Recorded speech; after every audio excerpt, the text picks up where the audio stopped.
Ladies and gentlemen, welcome back to Pagan Arsenal. In this video, we're going to be going over a couple of maintenance points for your AR platform rifle. Mostly lubrication, but we are going to be getting into headspace. Yeah, it's all in your head. No, just kidding. It's actually a really serious thing. So, first off, lubrication. Lubrication's easy. If you don't think it needs to be lubed, lube it. If you think it needs to be lubed, lube it twice. Do not ever try to run your AR platform rifle dry. Ever. For any reason whatsoever. I don't have a preferred product. I just use whatever I happen to have on hand. There it goes. Lube every last surface you can. The first couple of times you lube this rifle, lube everything. Because this rifle will be dry and it will drink up that lube like you would not believe. Lube everything. Absolutely everything. Don't worry about over lubrication. There's no such thing when it comes to an AR. An AR is typically a gas impingement gun. Well, kind of, sort of. Bottom line, there's a whole lot of hot gases and fouling and unburnt stuff getting blown back into your receiver to cycle this. And that builds up a whole lot of fouling very quickly.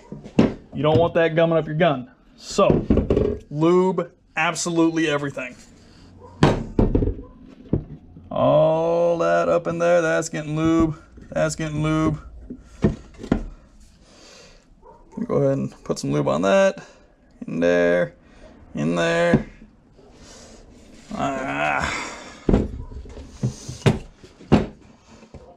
There's getting some lube. There's getting lube. Especially down here in your trigger area. Get lube down in there. Get lube on your selector, down in your disconnector, your trigger, your hammer. Anywhere surfaces move and meet each other, put lube on it. Don't be shy about it.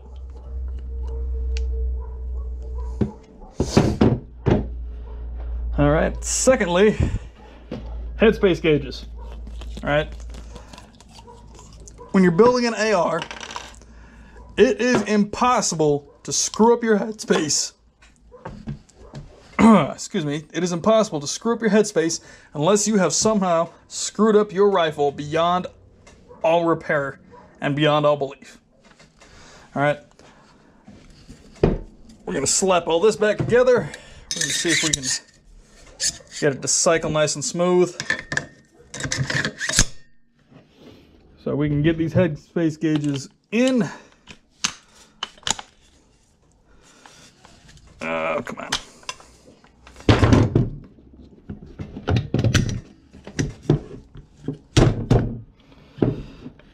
All right.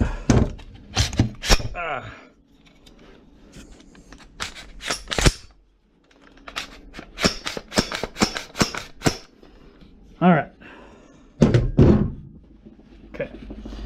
Typically, you have 3 headspace gauges. I only have 2, but yeah, you have 3 headspace gauges.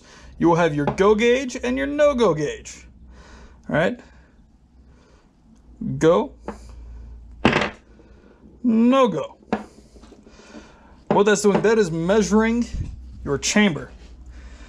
And if it closes on a no-go gauge, that's bad. If it closes on a go gauge, you're fine. If it closes on a no-go gauge, might want to get your rifle serviced. The third gauge is a field gauge. All right? Field gauges are for when you don't have time to be worrying about regular services and go, no-go, and all that. If it closes on a field gauge, replace the barrel. Your rifle is screwed. If it closes on a field gauge, there's nothing to be done for that barrel. Replace it. So,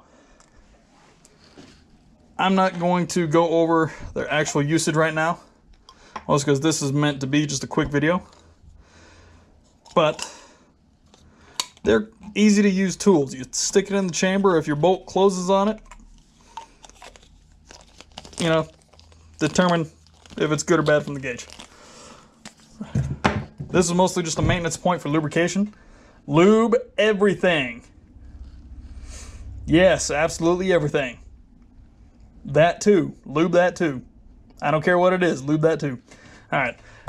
Thank you for stopping by, guys. I will see you next time. Like, share, subscribe to the video. Thank you for sticking around. If you're not subscribed already, go ahead and subscribe. Get your friends to subscribe too. Have a good one.